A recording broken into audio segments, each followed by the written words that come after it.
We all know that we live in a planet that's undergoing an ecological crisis. We're in the middle of the sixth mass extinction, and humans keep on pumping carbon into the atmosphere that makes our planet almost unlivable because it is so warm.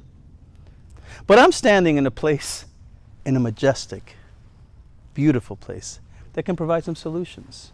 What can we do to let our communities understand that mangrove forests can help sequester carbon from the atmosphere? They can support biodiversity, and they can protect us from storm surges.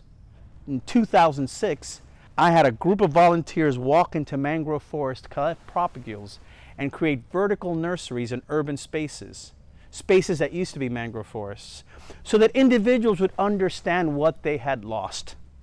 I wanted to bring the majesty of a mangrove forest into their lives, and now you can do the same. You can bring the Reclamation Project into your community.